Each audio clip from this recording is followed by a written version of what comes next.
Welcome to the MYS Virtual Hangout. Here's your host, MYS Music Director, Raul Gomez.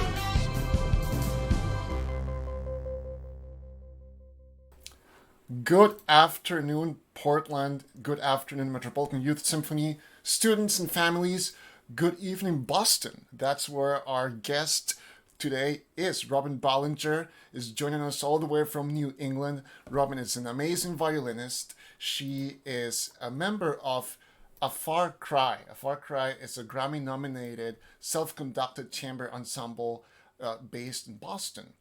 And Robyn had her Philadelphia Orchestra debut when she was 12. She's the winner of multiple competitions. She's a recording artist. She has a very active and very successful career as a soloist and as a chamber musician. And she is just this amazing creative mind. She has several projects going on that we're going to be speaking with her about. And, I just want to go ahead and bring her right into the call. She should be standing by. So let me transition here. And Robyn, there you are. Hi. Hey, how's it going? Fine. How about you? I'm great. Thank you so much for agreeing to spend a little time with us all the way from coast to coast. Yes, my pleasure. Thanks for having me. How are things? How are you? I am grateful to be healthy. I'm home. I live in Brookline, which is just right outside Boston. So I'm talking to you today from my practice room. Awesome. Yeah, and thankful, to be healthy and doing okay.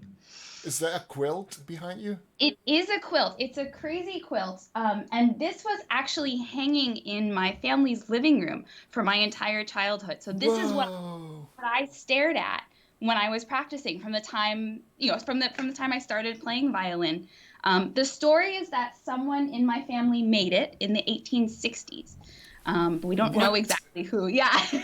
So I would pick up the computer and show you, but I've got a couple of things plugged in. Sure. I love this quilt and I'm very proud of it. So thank you for asking. That is very. So did you grab that from home when you first moved out to college or? Pretty much. That is so. I want the quilt. Very cool. Okay. Yeah. I mean, that's comforting too, and to have it in this space. This is your practice room, so I assume you spend quite a bit of time there. I do. And it's not a huge room, so it tends to be a little bit boomy. So the quilt is not only comforting and inspiring, but it also deadens the sound quite a bit. Very good. So it has a practical purpose as well.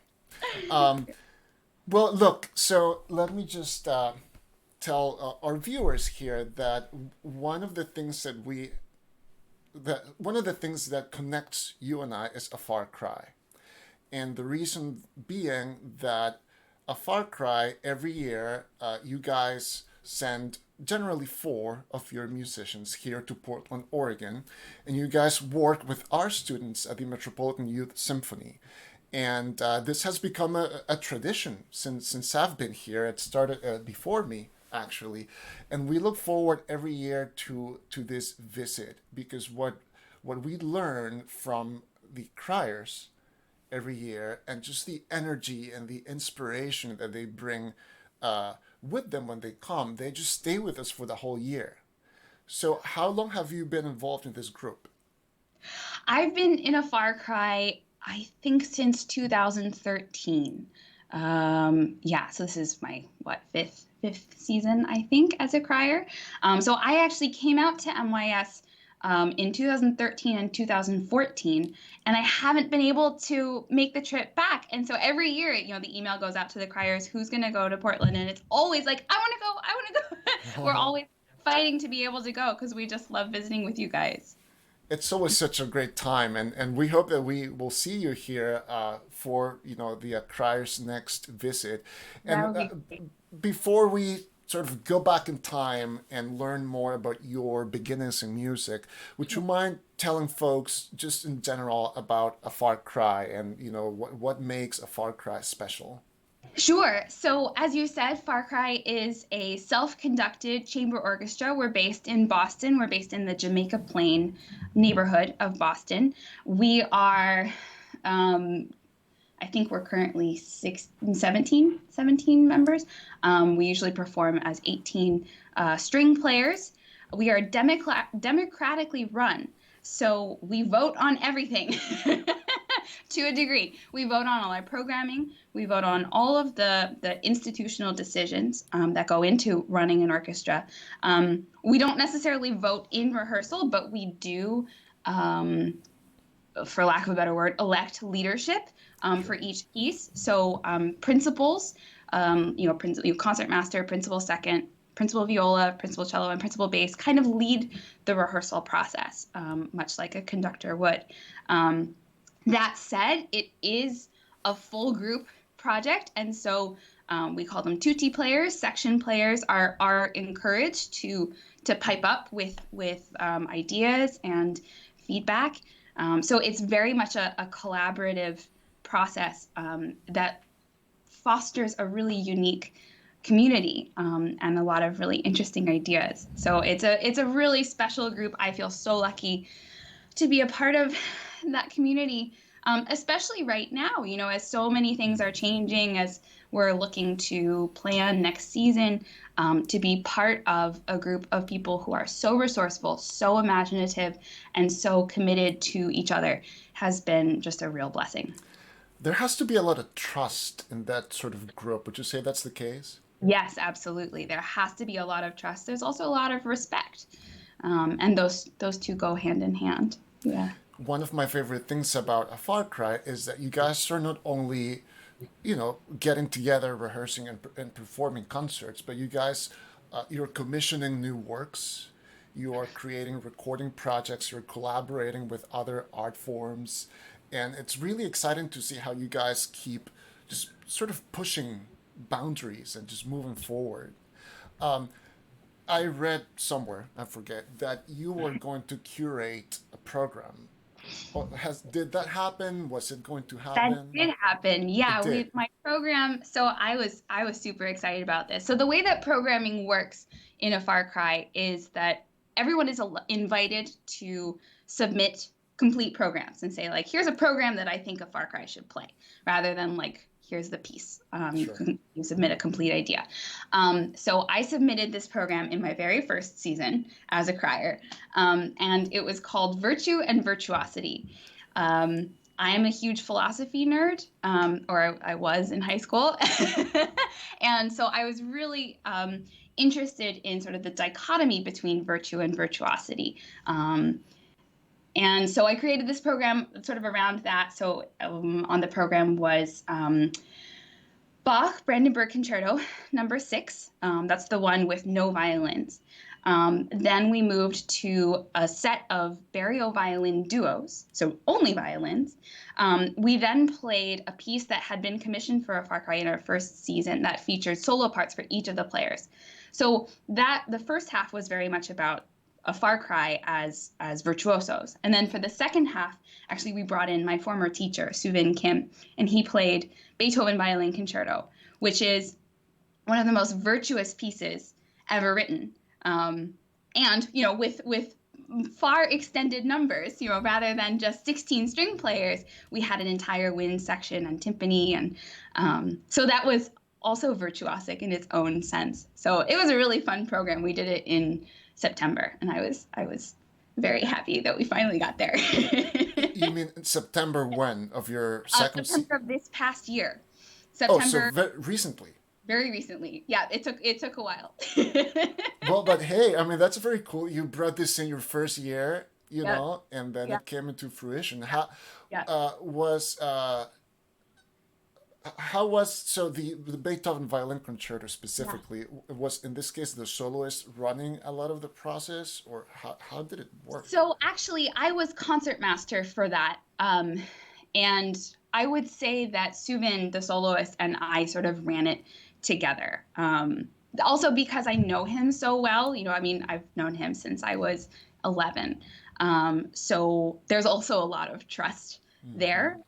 So I often knew what he was looking for and could communicate that to the group, or he would just do it. And then that was really great because I got to learn as well. Yeah. Very cool. Okay. Yeah. So you said that you've known Suvan since you were 11. But 11, 12, 13, we're not really sure. sure. But I imagine that because you played with the Philly Orchestra when you were 12, that you didn't start playing the violin when you were 11. So take us back to your very, Sure. very beginnings in your instrument. So I didn't want to play the violin. I wanted to play the viola. My parents are both musicians. My father plays bass trombone in the Philadelphia Orchestra, and my mother is a violist. And she used to sub with the orchestra a lot, and she was playing a lot when I was little. And she got to go out at night, and she got to wear a long black dress. And I wanted to go out at night, and I wanted to wear a long black dress. And so I said, I want to play the viola when I was 2. How specific for a 2-year-old? They didn't know what to do. They said no. So finally, when I was 4, they let me start on the violin. And the idea was that when I got bigger, I would switch. And I just never switched. Yeah. Do you play viola ever? I can read the clef, so like for sight reading very occasionally, but my vibrato sounds terrible. I have such violin vibrato. It's just no good. So you were 4, and did you said your mom is a violinist? So she's a violist, but she also violist. teaches violin. Yeah. Was she your first teacher, or did they get She somebody wasn't. else to do it? So I started with the Suzuki method. My first teacher was Marka Kasker in Philadelphia, which is where I grew up. But my mom was always very much part of the process. She always came to lessons, and she would always practice with me. So she was, I think, only officially my teacher for a year. But even then, she didn't tell me that she was my teacher. We would just practice together. So, Sure. so she was definitely part of the process all the way through. And did you make pretty quick progress from the beginning? I mean, I don't remember. What my mom says is that actually for the first year I was pretty slow. And then book 2 picked up a little bit, and then it sort of became more apparent that I was okay. you were also 4, Right. So I mean, what's slow for a 4-year-old? I mean, Right. it's just so amazing, to see kids at that age, doing anything really. It's true. It's true. And then, so suddenly you're 12 and you're playing with the Philly Orchestra. How did that come about? So the Philadelphia Orchestra has a concerto competition or youth competition that I did every year from the time I was 7, actually. And so, the winner gets to play with the orchestra. They have 3 different categories. There's children's and junior and senior. And so I finally won the children's division when I was 11. So I got to play Zigeunerweisen with the Philadelphia Orchestra, which was especially meaningful. I mean, not only because it's the Philadelphia Orchestra, but because I grew up backstage, with my dad as a member of the orchestra. I went to my first orchestra concert when I was 2 weeks old. So this wasn't only, a huge milestone for me artistically. It was also, just my parents' friends, and a huge celebration for our community and all of my teachers and coaches and all of the people who were associated with the orchestra who had helped me. How did you feel? Do you remember? Were you nervous? Were you excited? Like, what emotions did you have? I was really excited. And I must have been nervous because there's a part in Zigeunerweisen where you have to put your mute on. And that was what I was practicing backstage before I went out. And we have video of this. And so for the very beginning, da da da da, big arpeggio, the whole thing, I still had my mute on. Oops. But I mean, I had this beautiful pink dress. I was so excited.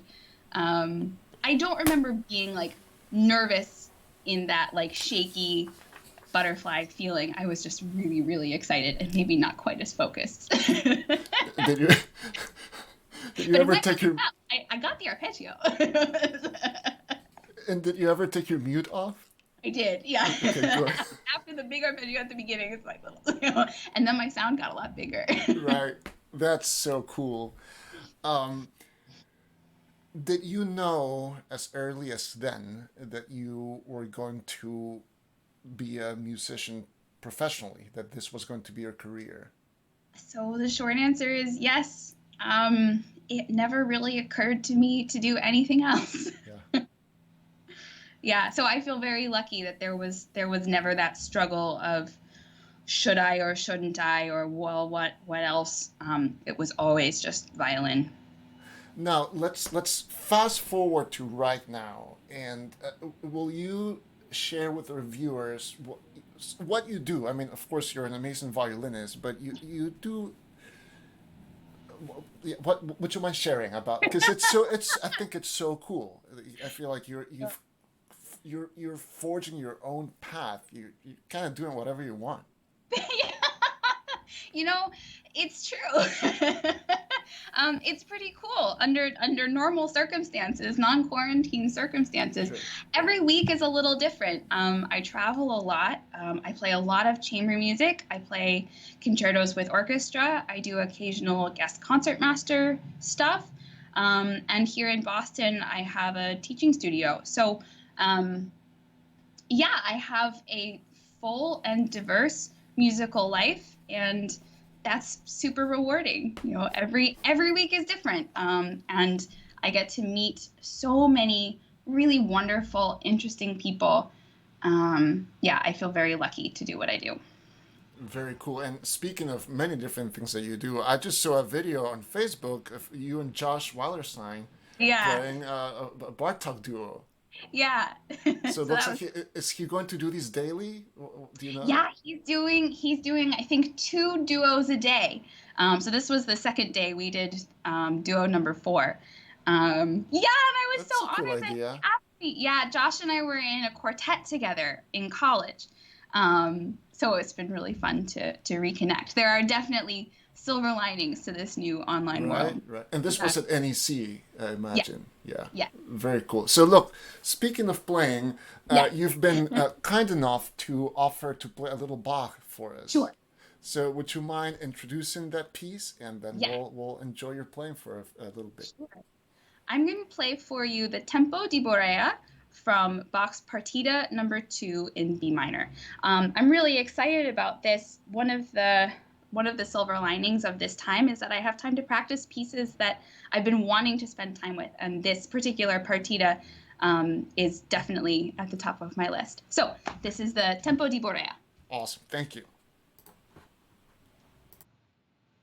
and I'm going to mute you so that you don't get feedback, and then I'm going to turn back on. Okay.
Very, very nice. Everybody put your hands together for Robyn Bollinger playing Bach. We do emoji applause. Oh, thank you.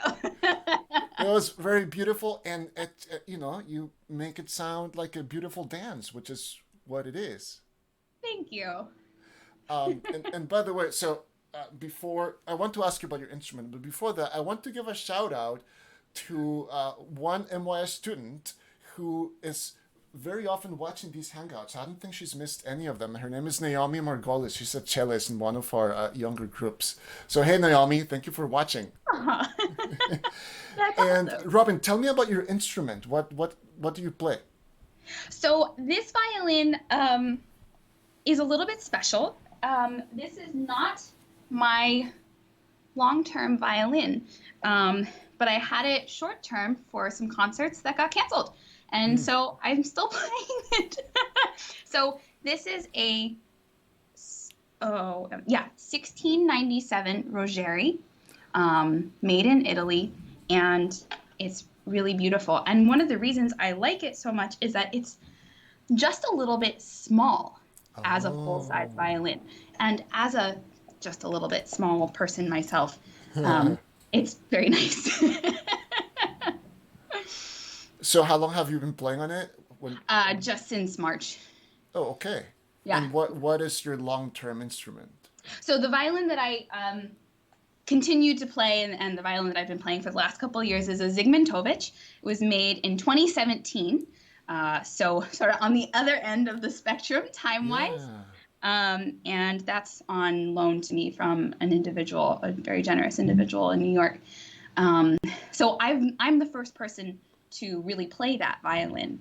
So that's both a tremendous honor and responsibility, as that violin sort of finds itself and finds its sound. It's changed so much in the couple of years that I've played it already. So it's been fun to spend some time, sort of going back and forth between the two instruments. Boy, if I'd thought ahead, we could have done some of that today.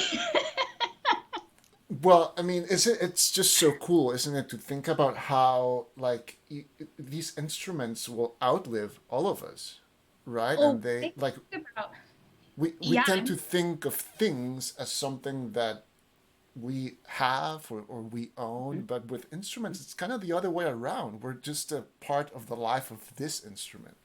absolutely. I mean, when I think about the number of times that this violin has played that Bach movement, I just try and stay out of the way. Like, it's pretty humbling, to think of all the people who came before. I mean, because this violin was made actually before that piece was even written. And there are not so many violins that you can say that about. I just think it's so cool. Yesterday we were chatting with Dominic Seldis, principal bass of the Concerto Orchestra. The bass that he plays with the orchestra, there's a very, very good chance that that bass was used for the premiere of Haydn's London Symphonies in London. No. That's So, very cool. it's just mind-blowing when we And think there about aren't so instruments many like that. bases that old anymore, right? Yeah, yeah. Wow. Yeah. Well, thank you for playing for us. That was really beautiful, and Bach is just good for the soul. It's just so nice. Thank you. Yeah, it's true. That's what I've been returning to over and over again these weeks. Right before we went on the air, we had a standby screen, and we were listening to you playing Bach's Chaconne Oh, from the YouTube video that's on your channel that has to do with your project, Chaconne at the Base of Time. Is that correct? that's correct. So before I ask you about that, oh, see, I told you this was going to happen.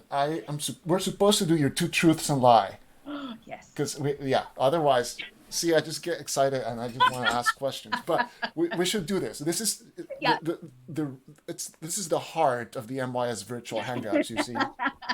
So the real important stuff. So let's transition into that, and then I want to ask you about your performance projects. Sounds good. So, dear viewers, if this is the first time you've watch an MYS virtual hangout. We play a game with our guests called Two Truths and a Lie. And Robyn sent three statements in advance, and one of them is a lie. And you, as our viewers, will vote on the comments, whether you're on YouTube or on Facebook, for which one you believe is a lie. So, Robyn, do you have statement A? Statement A. I once dyed my hair pink. Okay, that's up on the screen. What's your statement B? Statement B. I am afraid of heights.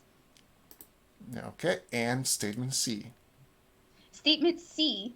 I don't like to eat before concerts. There you go. Okay, so all three are up on the screen. So if you're watching, go ahead and vote A, B, or C on the comments for which one of these you believe is a lie. Okay, so now that we have set this up, I want to ask you about your performance projects. But before we talk about your Chacona project, let's go back and let's talk about Project Paganini. Was that the first kind of project of this sort that you created? It was. So, as I said earlier, I grew up backstage at the Philadelphia Orchestra. And so going to concerts was just part of the weekly schedule. That was just what we did. And, you know, as a kid, I loved going to concerts. But sometimes I confess I would get a little bored. And so as I got older, I was increasingly interested in finding innovative ways of presenting music and bringing audiences to classical music. Particularly, I was interested in combining classical music and technology because I don't know about you, but especially right now, I'm kind of glued to screens. And so I thought if there was a way to get people off of their phones and engaged with what's happening on stage, that could be a really good thing. So the other piece of this is that I'm a super nerd and I love Paganini. And part of that is actually to do with my high school teacher, Subin Kim. When I was studying with Subin, he had just recorded all 24 Paganini Caprices.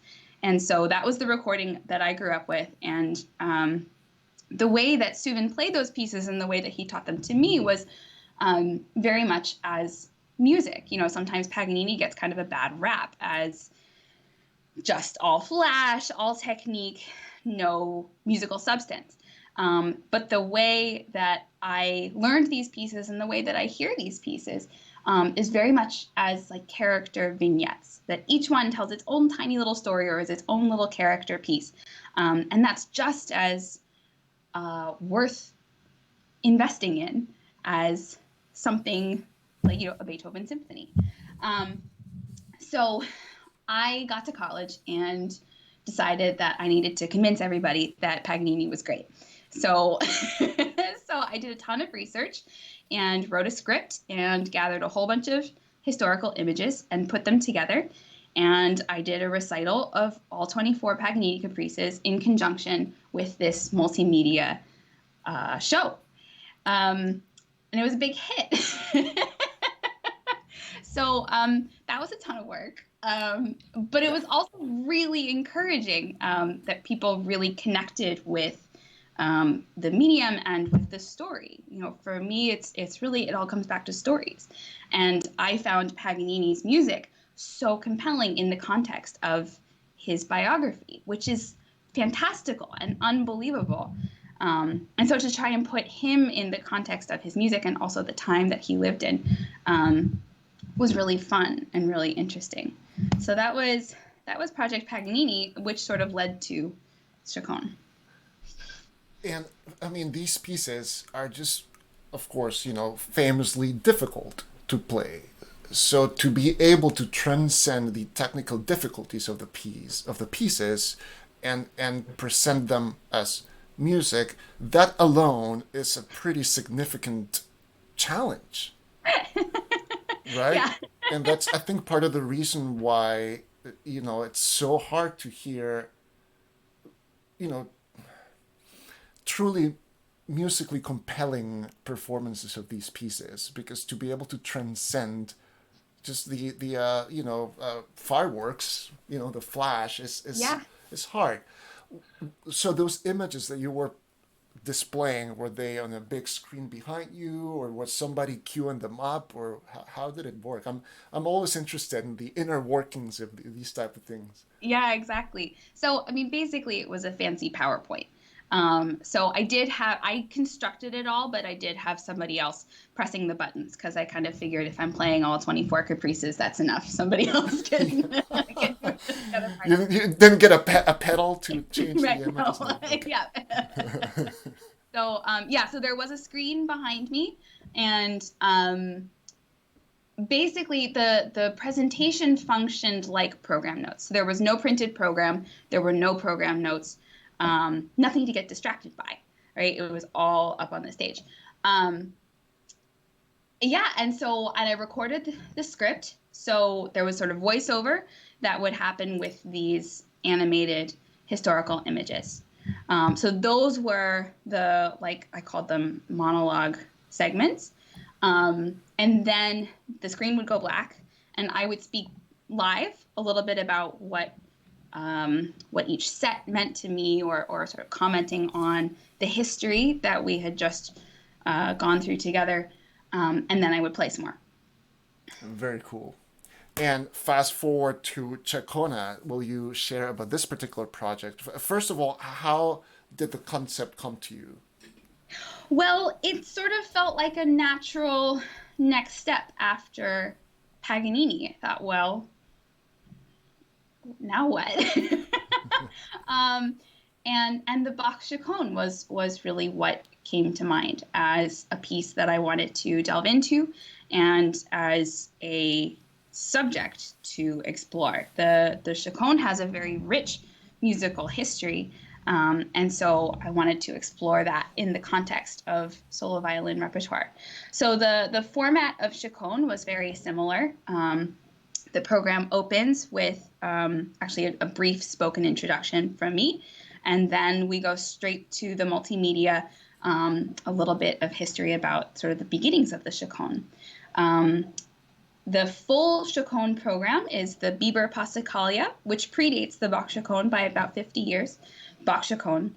Bartók Solo Sonata, first movement, is called Tempo di Chacona, so is very much in homage to Bach. And then finally, Berlioz Sequenza, number 8, is an incredible tour de force virtuoso piece written in 1976, which was explicitly modeled on the Bach Chaconne. So each piece has a multimedia, I'm pointing at my quilt, but a multimedia introduction, and then also a spoken introduction about what each piece means to me personally, or what the implications of this art is in this time.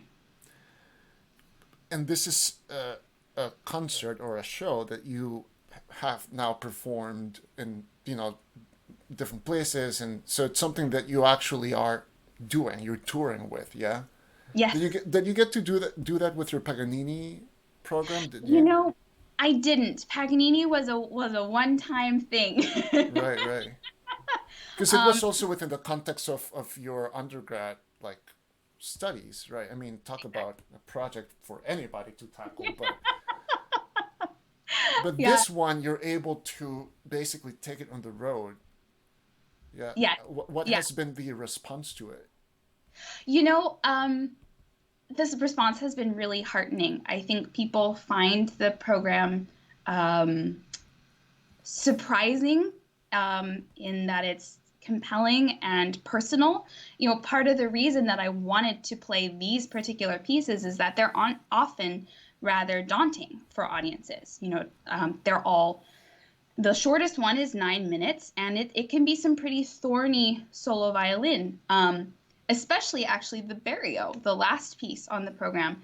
But in the context of the whole piece, people really respond and are able to see the arc of the pieces throughout history, and that makes them a little less scary.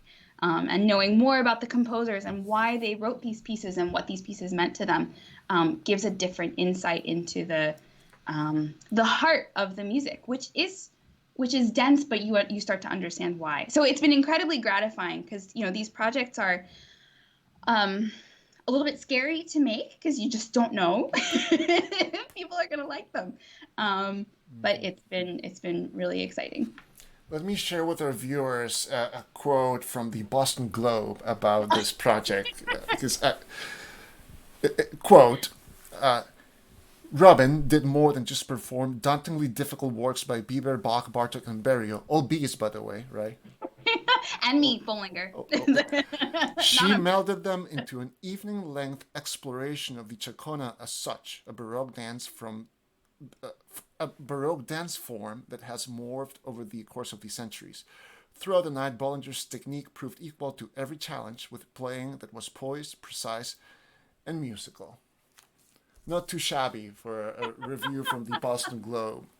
I was pretty happy about that one. That's very, very nice. And the video that's on YouTube, I imagine that was, tied as, part of the project. You shot this video. That's very well shot, and of course, it sounds beautiful. Thank you. Yeah, so this was a 2-year project. I received a very generous grant from the Lenore Annenberg Arts Fellowship Fund, which made this project possible. So the first year of the project was I recorded a CD and a DVD of the project, and then the second year I took it on tour. So the CD and the DVD are both available on my website. And they're also available on Far Cry's website too. and your website is? My website is Robyn, Robyn, Bollinger, violin.com. Okay.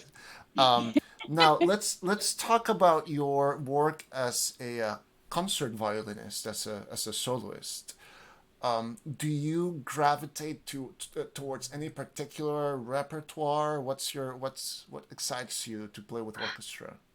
Oh, usually I'm approached with pretty specific projects. It'll be like, hey, do you want to play Paganini Concerto on this date next year? And I say, yes. So it's not so often that I get to pick exactly, or, I can counter a little bit if there's something I really don't want to play. But in general, I'm pretty open to playing things. I will say that the piece that I'm most eager to play with orchestra next is Brahms Concerto. I really want to play Brahms Concerto with orchestra. I studied it, extensively in college and have played it a lot, but never with orchestra. And that would be pretty cool. That's my dream. Did you have any performances with orchestras that got canceled this spring? I did have, a couple of cancellations this spring. Yeah. So let's talk about what you're doing now. So I mean, you're doing some really cool things online. You're creating content, and so what's Robyn Bollinger doing in the times of COVID? So I'm teaching. I'm so grateful for my students. I'm teaching a lot, and I've actually started a studio class for them, which has been a really nice thing. That's something I've been wanting to do for a long time. So every week I send them readings and listening homework, and we get together and discuss that, and somebody performs. So that's been really great. I've been playing. I did a live stream for a Far Cry. Last month I did the Bach C major sonata, so that was at the top of my list, and the B minor was second on the list. So that was a huge project that took me a while to really feel comfortable with. So that's been great. And you did that from your studio right here, where you are right now? Yeah, the same exact view. Yeah. But the other thing that I've been really excited about and really gratified to do is some of the outreach work that I've been doing. I've been sending videos to nursing homes and retirement facilities kind of around the country. And here in Boston, I did a live stream last week for Mass General Hospital. And I'm involved with an amazing organization called Notes of Hope, which has just started, which is doing sort of the New York 7 p.m. clapping initiative. We're doing our own version of that here in Boston, where Boston area musicians are sending in videos for healthcare workers to be played at Brigham and Women's, Mass General, Boston Medical Center, and Boston Children's Hospital every day at 7 o'clock. So my thing will happen there this Friday. So there's lots of ways to be musically active right now. They don't look anything like they did 6 months ago, but they're still really Yes. gratifying and really important. Um, yeah. When you teach, well, first of all, when you teach these studio classes, do you use Zoom or any of these online tools? Yep, we're using Zoom. Yeah. Yep. And in your teaching, I guess separate from Zoom or in person or whatever, do you teach students of all levels, or do you focus on younger or older kids? What's your studio like? So these days, my studio is primarily high school students, and I would say that most of them are pretty serious. I have students this year, seniors, who are going to CIM and NEC next year, so I'm super Nice. proud of Very them. cool.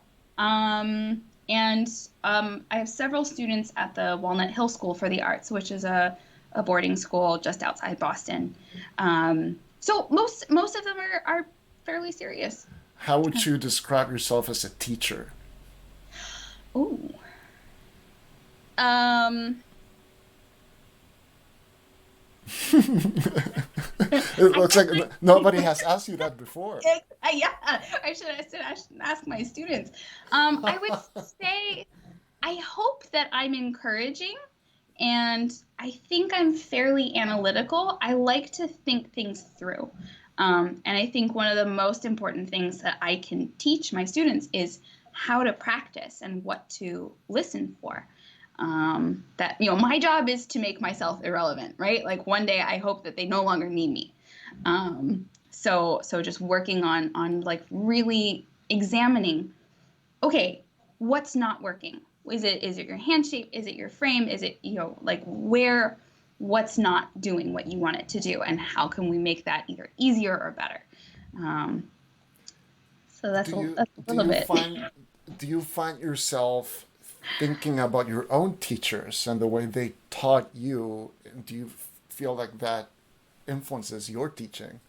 Absolutely. And actually, I'm so lucky now. Suvin lives in Boston. He teaches at New England Conservatory, and actually we share several students. So that's been really, really fun. Now we're sort of colleagues, and I'm still learning so much from him as a pedagogue. And so that's been really, really exciting. When you were in high school, I know you were playing competitions, right? You did competitions. You won a whole bunch of them. Did you also do any kind of, let's say, organized ensemble playing as a high school student? I did. I was a student at Temple Prep in Philadelphia for many, many years, and also at the Settlement Music School. So Saturdays were just all day music. I would start with chamber music at Settlement in the mornings, and then go to Temple and do orchestra and chamber music in the afternoons. Yeah, so that was my favorite social time as a kid. Saturdays. Saturdays, absolutely. And do you have any orchestral pieces that you remember playing in orchestra that like really grabbed you, or that you still remember with appreciation? Yeah. Well, the orchestra that I was in was actually a string orchestra. And so one of the very first pieces that I really fell in love with and got to play was the Dvorak Serenade. I used to listen to it every night. And so then when I got into the good orchestra and I finally got to play Dvorak Serenade, oh, that was such a triumph. It was so much harder than I thought. It's a hard piece and it's so beautiful. Yeah.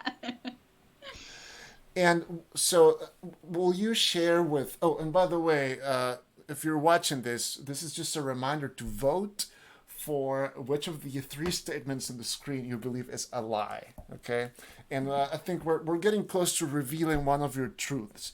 But before we do that, tell us about all of those competitions that you entered, and and that you won. Was that something that you were sort of like seeking as a young player? You just wanted to go and compete? Yeah. So I do well with structure, and I do well with deadlines and goals. And so having a competition was always a way for me to set the next goal. So I never really felt like I was competing with other people. I always felt like I was competing with myself. Like, how much can I do? How much better can I get? And so that made it really fun. That I wasn't like threatened by anybody. I would make friends when I went to competitions. And I still see people all the time now that I competed with as a kid. But that was very much the mindset. It was like, okay, how hard can I work? How much can I get done? And that was a really exciting challenge. This is, I don't know, sixth or seventh week of these MYS Hangouts, and this has been a recurrent sort of theme, when talking about competition and like about, orchestral auditions and just this cycle of, competing for something that sometimes you encounter, rejection or you don't win, and the that theme is that you're really only competing with yourself, right? And I think that's such a healthy approach. It's not always easy to be there, right? Nope, it's true. But you're, striving to grow as individually as a musician and an artist as well. But you did win a bunch of them. So how was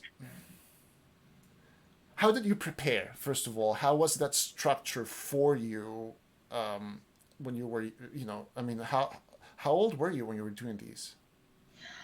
So like I did my first competition when I was 7, and sort of all the way through. I practiced a lot. I practiced a lot as a kid. When I was in high school, I was practicing 5 hours a day minimum. I was homeschooled, and Subin actually lived in New York at the time, and I lived in Philadelphia. So it was 3 hours each way for lessons. So I had 2-hour lessons every week. So that's just a ton of time on the violin. I would make practice charts for myself. I would like plan out my repertoire, and if I practiced something that day, then that got a check mark. And if I went 5 days and looked back and thought, oh my gosh, I haven't practiced Bach since Monday, it was just a really good way for me to stay organized. I would draw little spreadsheets for myself of like, okay, well, there's this competition, and next year I can do this one, and this has the same repertoire as that one. So right. I think being organized in how I planned it was really important, but the main thing was just I practiced a lot.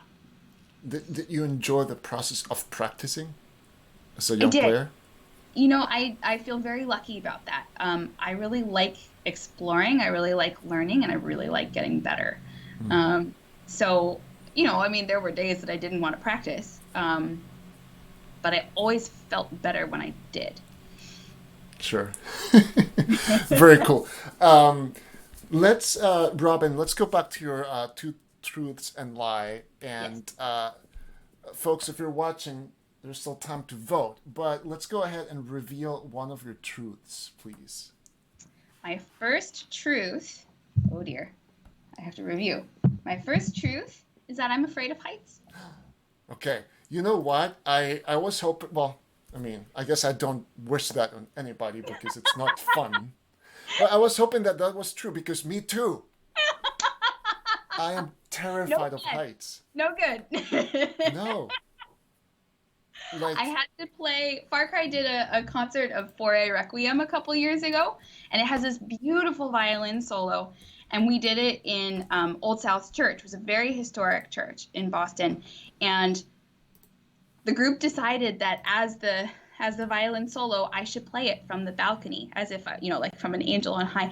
Oh my gosh, I was so nervous, not because of the solo, but because it was just me on the pew and so hard. No heights. Stuff of nightmares. I once played, I was invited to be a part of a production of Fiddler on the Roof. And I was the fiddler on the roof. Oh, no. And they put me on a roof. No. And nope. I remember I had there was like a thing I could grab onto, and I would just like get out there like way early just so that I could like Yeah. Right. I'm okay. Yep. This is okay. Yep. And then try to play whatever, But that it's yeah, I can't.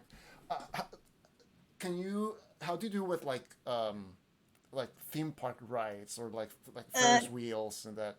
Not great. Yeah. Like I can't get on a Ferris wheel. I can't. I don't. I'm okay with roller coasters, kind of, but no heights. Right there with you. Wow. Okay. Very well. Why don't we go ahead then and reveal your final truth, and that will also reveal your lie. My final truth is that I once dyed my hair pink. Hey. When was that? Last year. Oh. Just a streak. Hey, that's cool. I mean, how long did you just let it eventually just Yeah, I mean, fade my hair away? is pretty light, so when it faded, it just looked blonde again. And that tells me then that you do like to eat before concerts.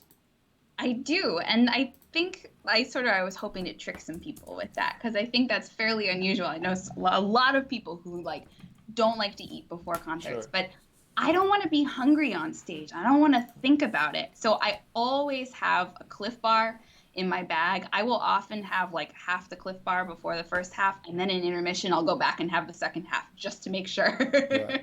Yeah. Do you have, speaking of like before performances, do you have any rituals or things that you do before a concert? I like to make sure I've got plenty of time to warm up. I really like playing scales. I don't like to exercise the day of a concert. I like to just kind of lay low.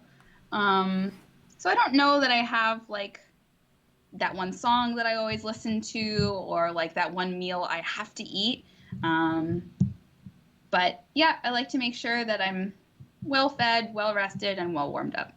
Very good. And speaking of food, and things of that sort, let's go into our last little couple of segments as we have about Yeah. 6-7 minutes left, and our next segment is what are you into? So now we know you're into not being hungry for a concert, but when you're not playing the violin or planning, really cool performance projects or teaching, what do you enjoy doing? So I really love cooking, and I've been doing some baking. I've been making bagels as another quarantine project. I wish that I could have a pet, but during normal life I travel too much, so I have a bunch of plants, and I'm kind of excited about my plants. I noticed your orchid on your window. Yeah, I've got my orchid, and there's a little money tree in the other corner there, and there's a whole bunch of them scattered Yeah, around. very cool. Your orchid's looking good. It's hanging in there okay. It lost a couple of flowers like a month ago, but that orchid is 3 years old. I'm very proud of it. Whoa, that's remarkable. That's a long time. Well, I mean, I can't keep like I just in our household. My wife Sarah is our master gardener, and she's so I've good. been admiring the one behind you. So Well, yeah, she advised that I put it there it looks as part of my I guess streaming you're set. corner in my studio. But Portland, City of Roses, and she has front garden and back garden that she does a great job. But I'm not. I mean, I enjoy it, but I'm just not very drawn to it or cooking. To be honest, I love I love the eating part. Yeah. Now, Robyn, if you could go back in time, magically travel back in time and find yourself when you were maybe, let's say, 10 or 11, or maybe a little older, 13, 14, what advice would you have for yourself? And that's our segment, Sound Advice. Well, I think my sound advice to myself would have been, it's okay to lighten up every now and then. I was a pretty rigid, pretty dedicated kid, and there are a few times that taking a break probably would have been okay and would have made me a little happier. There was one in particular on a 4th of July. I took the morning off and I had a competition coming up. And so all of my friends went to go watch the fireworks and I stayed in the practice rooms and practiced. And you know what? I wasn't very happy. I didn't get very much done. And I still won the competition. So I probably could have taken that night off and that would have been okay. Do you find that now, like, present time, do you allow yourself that a little bit more? I allow myself it more, but it's still something that I have to work on and remind myself to do, that like turning off at the end of the day is really important for me, that actually I get better work done if I take a few breaks. Yeah, I also, struggle with that sometimes, is finding that balance. And, Yeah. part of that is, the drive to like feel like you're being productive, Right. right? Yeah, And absolutely. as it often happens in, in the arts, it's easy to feel like if you're not doing something all the time, you're gonna fall behind or something. Yep. But we talk about this with our students at MYS, that in reality, like, everything that you do outside of your playing, whether it's like going for a walk or going to a museum or reading a good book or spending time with friends and family, at the Yeah. end, that's all gonna help feed your soul and help you be a better artist and a better musician and a better collaborator. Yes, absolutely. Cool. Well, thank you for that sound advice. And our last little bit here, before we have to let you go, is our segment, The Plug. So, is there anything that you have coming up that you would like to invite MY students and our viewers to check out, whether it's a performance, or is there anything you want to bring attention to? Sure. Well, in 2 weeks, actually 2 weeks from today, I'm going to play the entire Bach B minor partita on a Far Cry's Facebook page. That'll be a live stream from this exact spot. And I should have looked up the date before I told you that, but it's 2 weeks from today. I think it's the 29th, 27th, something like that. It's Wednesday. Let's look it up. Sure. That is Wednesday, June 7th. Wait, no, that's not right. That is The 27th. the 27th. Sorry. I mean, what are like I dates should have and known that. dates kind of like I was like, that's 2 weeks. blur. There's so many things that could happen. So that's on the 27th on the A Far Cry Facebook page, you said? Yeah, that's right. And what time? I believe it's 7 o'clock. So Okay, it should so- be done in time for you guys to start, I think. No, just kidding. You start at 7. You can watch it afterwards. No, but we start at 4 our time. Oh, wait, no. Never mind. Of course, it's at the same time. It might be 7:30. I will get back to you with the time, but it will stay online, Sure. for at least 24 hours afterwards. Sure. Well, that's something to look forward to. That's very exciting. Thank you. And we'll make sure to let everybody know as we get closer to the date. So that's Wednesday, May 27th. And That's right. yeah, very cool. And so I really hope that the next batch of criers that come to Portland will have you in it, so we can have you work with our students again, as you did back in 2013 or 2014. And if you talk to any of the criers in the coming days, please send them our best. We're always so grateful and so excited that we get to spend time with them. I will. And finally, thank you for spending time with us My at the pleasure. Thank you so much for having me. MYS Virtual Hangout, and we'll be looking for you online and hopefully in person in the future. Sounds good. So thanks again, Robyn. Bye. Thank you. Thank you, everybody, for watching. That was Robyn Bollinger, an amazing violinist and member of the Grammy-nominated self-conducted chamber ensemble A Far Cry from Boston. We have a bunch of amazing guests coming up. Tomorrow at 4 p.m., David Schiff, Portland-based composer and author, will be our guest. We at MYS recently performed David Schiff's Jazz Violin Concerto entitled Four Sisters with Regina Carter as her guest soloist, and it was just an amazing experience for everybody. And I look forward to speaking with him tomorrow. Then Friday, Casey Bozel, a violinist extraordinaire and teacher and the host of her podcast, Keep Classical Weird, is going to be our guest. This is Friday at 4 p.m. Pacific. Then going into next week, we're switching to Tuesdays and Thursdays. And Tuesday, May 19th, Monica Huggett, Artistic Director of Portland Baroque Orchestra, is going to be our guest.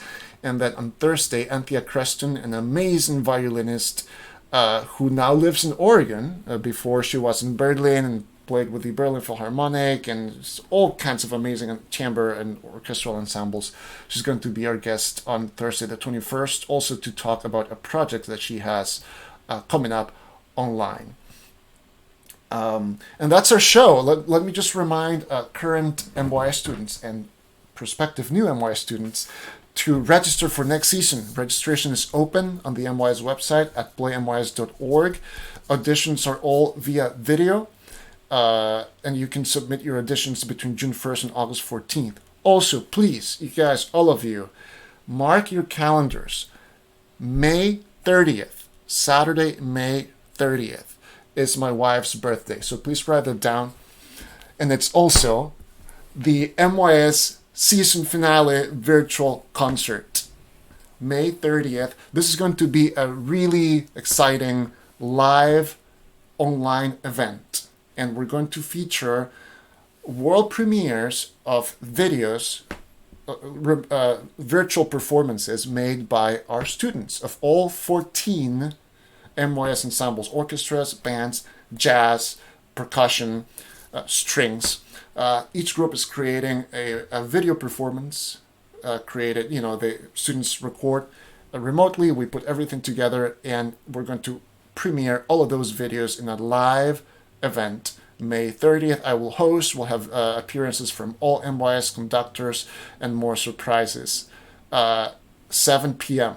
It's going to be really awesome. And I'm very excited and very proud that MYS is doing this. And it's a way to celebrate the end of let's say, interesting season, and just sharing our common joy for music. So check that out, and in the meantime, I will see you all tomorrow, Thursday, May 14th at 4 p.m. with David Schiff. Be safe, and see you tomorrow.